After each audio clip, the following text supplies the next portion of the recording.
guys, welcome to another night riding vlog. I'm out here on my surly Moonlander fat bike. We're heading out to do some off-road riding. It's going to take about 20 minutes to get to the trailhead. We're running pretty close to off-road tire pressure, so the bike is slow and it's going to take a while to get there. I basically bought this as a winter bike, so I don't ride it that much in the summer, but I think I'll start incorporating more night riding. So I think this is the bike of choice for trail night riding. Well, by myself anyways, unless the other person I night ride with has a fat bike. If not, I'd probably use my Krampus. The reason being why I would choose this as my main fat bike is it's the most forgiving of mistakes when you're riding off-road at night. I think that is of importance. Hit a root, hit a rock the wrong way, fat bike is basically gonna forgive that much more than a 2-inch tire bike will.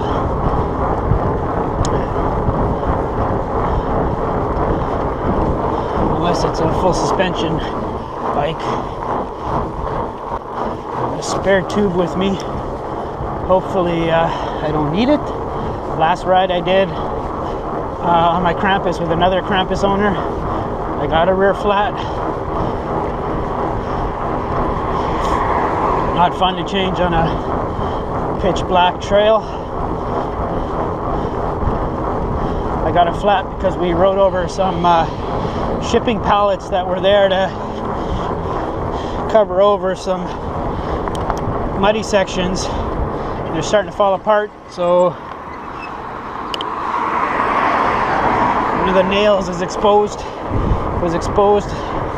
punctured my tire, so we were going to avoid that. Especially on a fat bike, because you'd be surprised if the walls on these tires are actually thinner to give the bike the supple casing. This bike's in bad need of a good tune-up.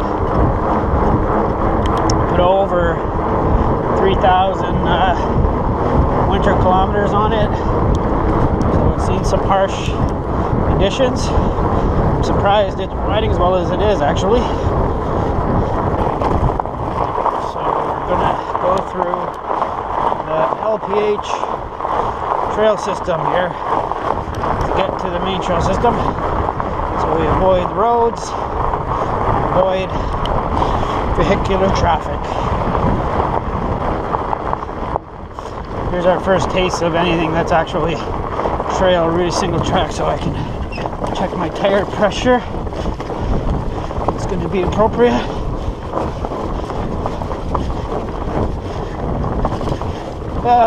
Could be a little softer, but it will do. It's not going to be a fast ride. I already did 2 workouts today. Essentially on my ride to work, I did about 23 minutes of tempo, and then on the way home I did 7 assorted intervals, total work time of 15 minutes for those intervals all combined. So my legs are feeling a little dulled. They have no snap, to be expected. And yeah, so I'm probably going to do this quite a bit. Now I'll do my actual intensity on weekdays on my ride to work and ride home from work. And then these night rides are just for having fun.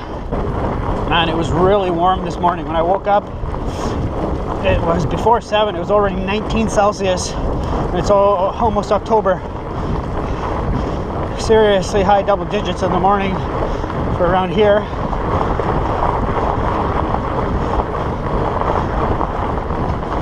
And so tonight, so that was this morning, and now it's already, it's just after 9, it's already 11. Celsius. It's supposed to drop down to 5 tonight. 5 Celsius for the overnight low, so that's normal. Now back to a normal overnight low.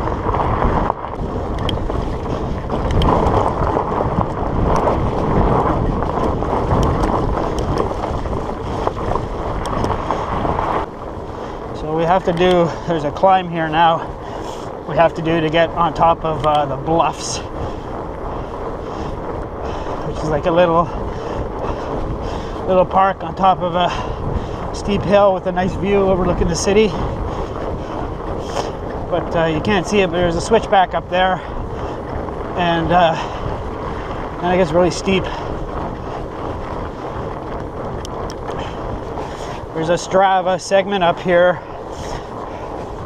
and the speed, the time and average speed is kind of ludicrous, but it's slightly believable because the guy that has it is a former Olympian for cross-country skiing, and his specialty was the sprint, cross-country skiing sprint.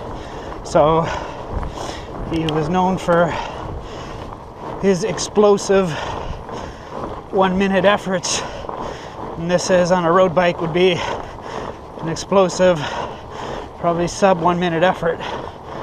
So at night people come here to make out, and or they buy coffee, you come here and drink it. So you'll see cars up here all hours of the night, even in the dark. So I guess lights of the city are pretty. Great place to come and make the first move on your new girlfriend. So there's already 1, 2, 3, 4 vehicles here. So this is like the shortest route to the trail system. Unfortunately, you have to cross the TransCanada Highway.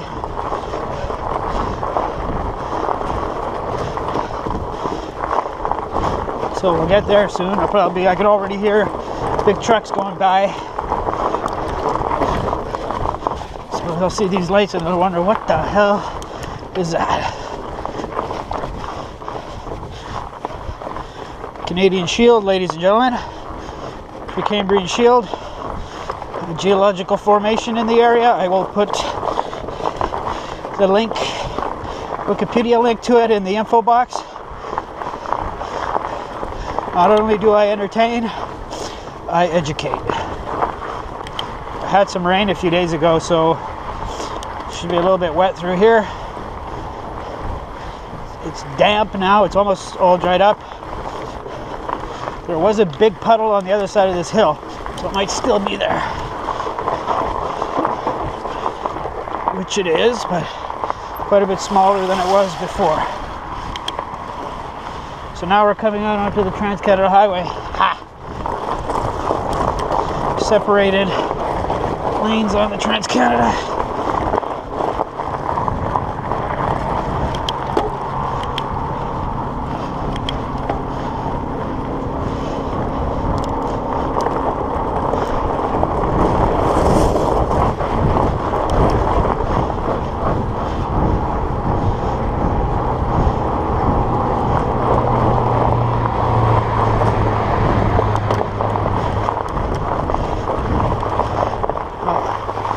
Have too much traffic to deal with there, which was good. Okay, so now we are in Shunya Mines. We used to be I think it was a silver mine here, and in the early 90s someone approached the city and said, hey, there's this new sport called mountain biking, and we want to cut trails in here. And believe it or not, the city was receptive to it, and so we've cut trails in here now for almost 20 years, and it's kind of our own little mountain bike area, mountain bike park. The other thing is the cycling club here can use it anytime they want. So when they want to hold a cross-country race, this is like our area to use. We don't have to see if there's scheduling conflicts, that sort of thing. It is our area, which is pretty sweet. I almost ran over a mouse. So it's tight, twisty, single track mostly, really, really rooty. As the years have gone by, it's just gotten more and more rooty because the soil has eroded from both sides of the route. But yeah, definitely come here right at night. I think fat bike is the choice if I'm by myself. Particularly if I'm tired. Well, there's good and bad to that. I'm tired, so I can be sloppy technique-wise. Bad point is I'm tired, so I have to pedal around a heavy fat bike.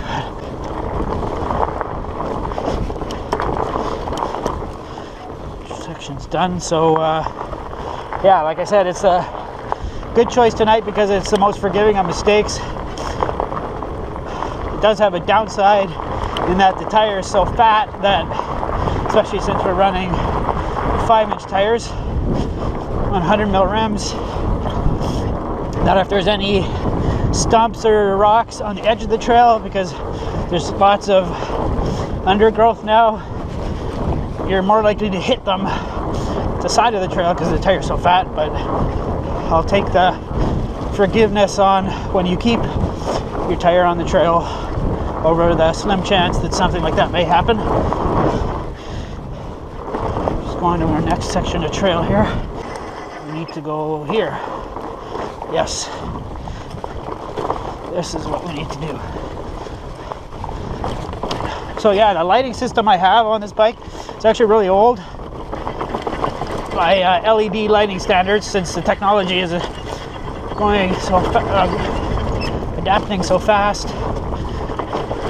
So what you see on the camera is, I can see quite a bit better than what you can see. That's just the low light performance on the GoPro Hero 3, which is actually not bad. The GoPro Hero 3 was the first camera that you could actually make a video like this with, night video. The Hero 2 and older, it would be impossible to make this video because you would not see anything. So I can actually see quite a bit better than what you guys can see. I have two 650 lumens lights up front with, I think, a 7.5 volt battery for each of them. And on my head I have a 350 lumens helmet light with I think it's a 3.8 volt lithium battery. So combined, yeah, I've got like over 1500 lumens, so it's enough. In the winter time it's more than enough, but right now I could even say that I'd prefer to have more light. And like one of my buddies has, two of my buddies have the same light. It's I forget the brand, I think it's Gemini or something, but they have 1500 lumens in their the one light. But at full power, they can only run them for 2 hours. Like this system here that I have was kind of designed for 24-hour mountain bike racing. So when the batteries were new, I mean, I could run them at full power for, supposed to give like 5 hours of light, which is pretty impressive. And they're providing adequate levels of lighting to do this. So I don't feel the need to replace them, as much as it's always nice to buy new stuff. And then in the winter time, they have, you know, more than enough light. When you're dealing with white snow, it's more than adequate.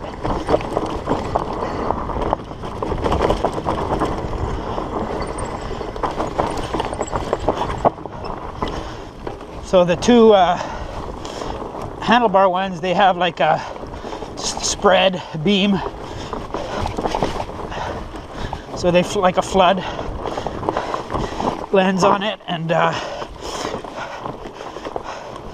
the one on my helmet has like a lens for throw, for distance, so I can look up ahead.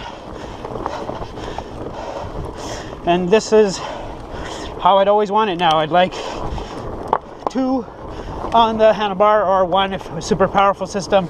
And I definitely still want a helmet one, so I can look where I want to go or whatever, or look a black bear right in the eyes. So I'll always want one on the lights on the handlebar and lights on the helmet. The bike's actually shifting, seems to be working okay. The brakes are going to need some work,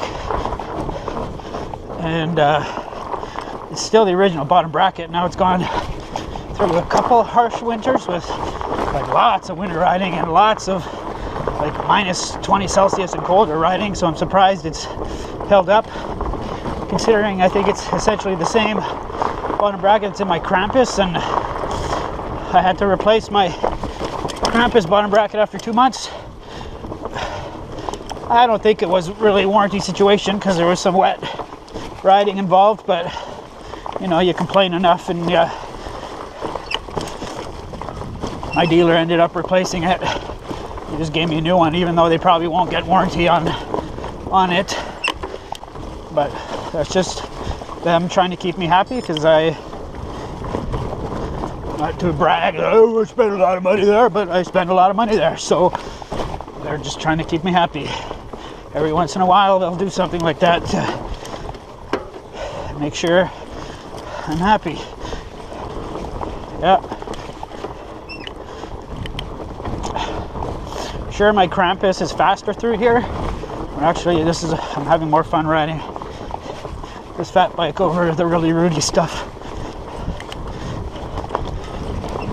because this is the trail system that I bought that Krampus for, is where we're riding right now. And I will tell you right now, I prefer to ride this bike here.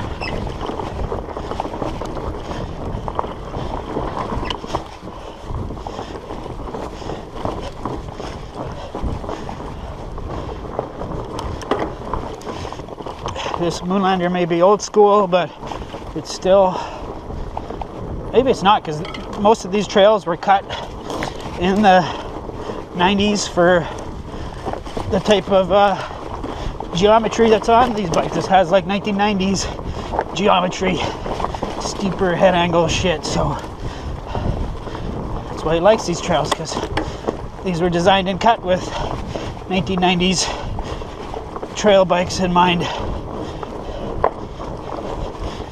But there's lots of newer trail here that is modern, for modern bikes. We won't be going there tonight, but much more technical.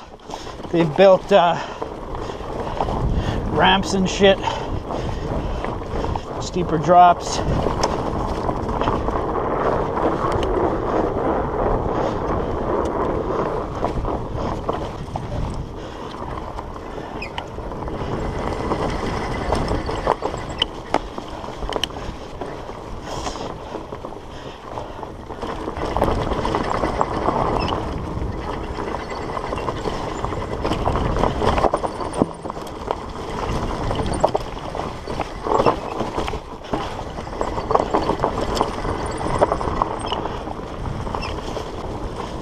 Man, having lots of fun on this bike in here. Another ride I was thinking of doing is in the trail system here, and the one that's some of the ones that are attached to it. I did that 2,000 meters of vertical ride on my Fargo. I'm thinking try 2,000 meters of essentially entirely off-road vertical, which in theory is harder. Off-road climbing is generally harder. I might try that sometime over the next month or two. Do something interesting. We'll make an interesting video out of it. So now this is the toughest climb in Shunya Mines, this part. It's not super long, but it's reasonably steep once we get to the steep bit. It's gotten pretty gnarly and loose. And we're gonna try and ride a 35-pound bike up in here.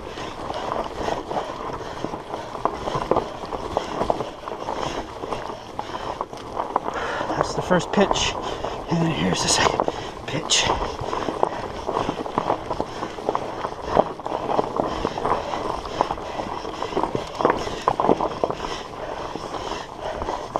So yes, heavy bike, but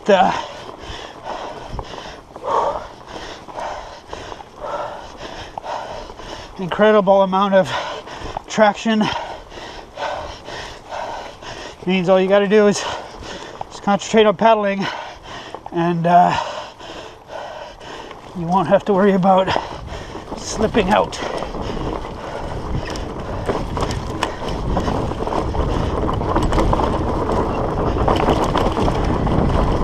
So yeah, tires could use a little bit less air than I have in them right now, but it's acceptable amount of air pressure. Right, so we come out on a power line here. So we're going into another section of trail. This one's actually, I think, designed to be ridden in the other direction, but if we go the power line route back to where we need to, it's a couple of steep pitches in this way. Yes, it reaches the same height, but it does a bunch of single track switchbacks to do it, so it's a hell of a lot more fun. So yeah, if you've never done night riding before, late off-road riding, highly recommend it. Very enjoyable. Prices on lighting systems have come down quite dramatically, but as with most things in life, you get what you pay for. So if you want a true lighting system to allow you to ride off-road at high speeds, be able to go down descents and see far enough ahead, yeah, you're gonna have to pay a little bit of money, but that system will last you years. Battery should last you years. So my Garmin has paused even though we're moving. Now it's started up again due to the overgrowth above our heads. The canopy, sorry. So we're out in the open here now, as you can tell, but shortly we will drop back into the woods. Alright, so we'll do this section, loops around and heads back towards where we entered here, and then that should be enough. That'll be, I don't know, probably an hour, 20 minutes when we get home-ish, guesstimating. So you can hear the highway. We're right beside the highway, TransCanada Highway. I mean, this is a cool trail system because it's totally like in the woods, in the boonies feel, but it's right, essentially you could say it's on the edge of town or in town. There's a Christmas tree there, if you guys see that. It's decorated.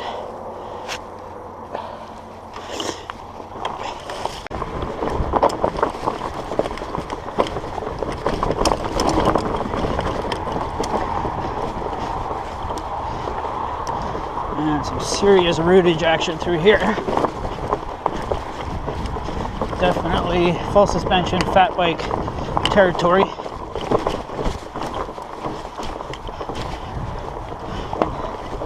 These routes were nothing like this when I used to race in here in the 90s. It was a lightweight hardtail course.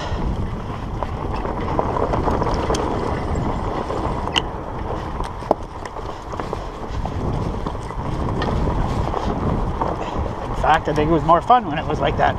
Now it's just got big. Some sections are just extreme routes.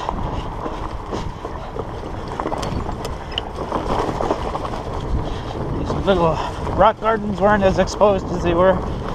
Maybe I just become a pansy mountain biker. But I will say the new 27.5 Plus bikes are now, I'd have to say, are the first full suspension bikes that I'm truly interested in. So I think that might be my next purchase, is a 27.5 Plus trail bike. So like 50 mil rims with a 3-inch tire, but full suspension. the one thing with off-road riding is sometimes you just don't control the intensity level. The terrain here is tough enough that even in an easy gear, you have to work pretty hard to get up stuff. So considering I've already done 2 intensity workouts today, this is harder than I should be going, but I don't care anymore. Just in a switch to a maintenance phase for my fitness level. Should be coming out into the open here again. So this kind of loops around, and the trail to enter into the woods is just a few meters that way. So just loops back here.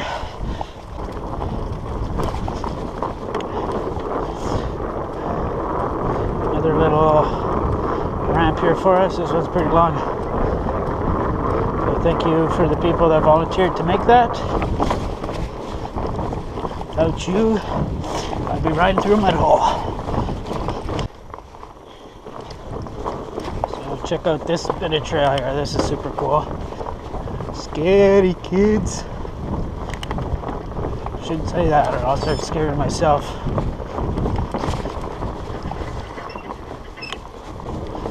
Okay, so we've been out now for 57 minutes. So we're gonna start heading home. It's noticeably cooled off. Like,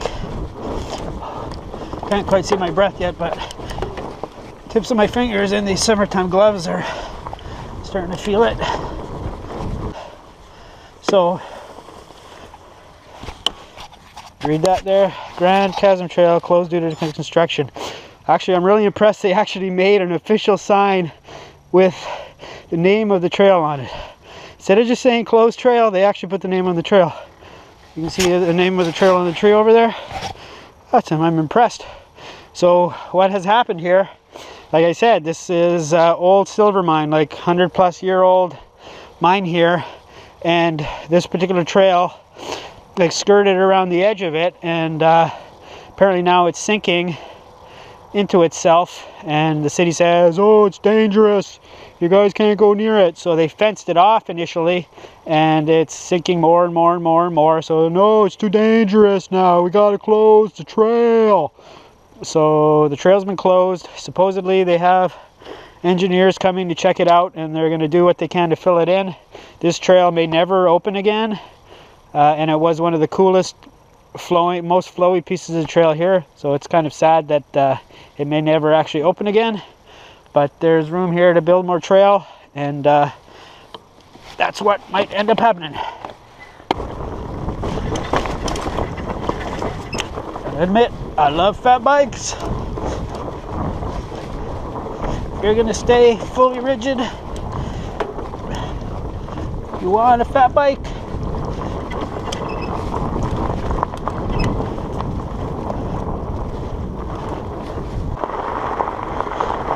so now we are going to exit Shitty Mines and cross TransCanada Highway, probably illegally, but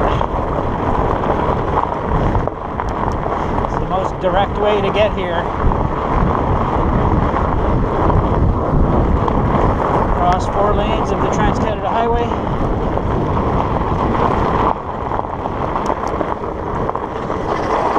There's the gate, gets kept down so people can't come in here with their 4-wheel drive trucks and ruin it.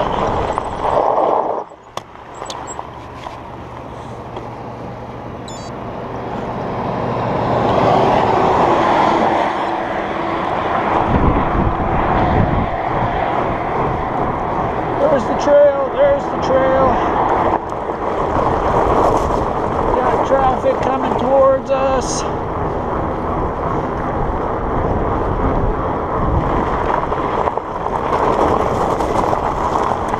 We got a puddle to go through. Some rides are slowly so it doesn't splash the lens.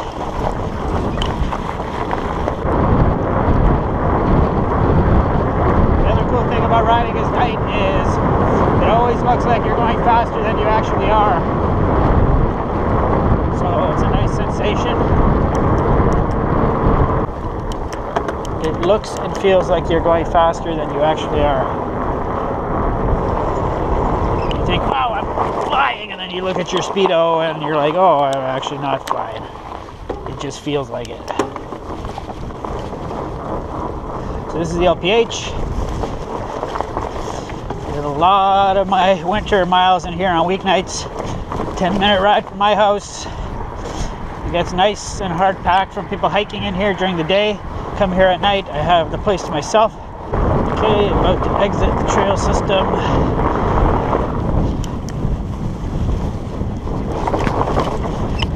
Even has some routes to deal with to exit. And now we're heading out on the road.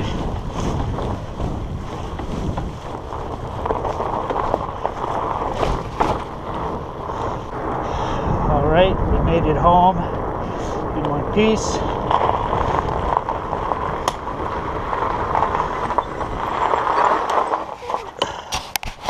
My muddy, dirty motorbike. I also do some motorcycling, and I do have a motorcycle vlogging channel. It's called the Supermoto Hooligan. Some of my cycling videos are up there, but it's mostly motorcycle related content, so I'll leave the link to that channel in the info box too if you're into that. There's some shameless self-promotion. I hate doing shit like that. But hey, if you want to be a YouTuber, you gotta promote your shit. The whole point is to get people to watch your stuff.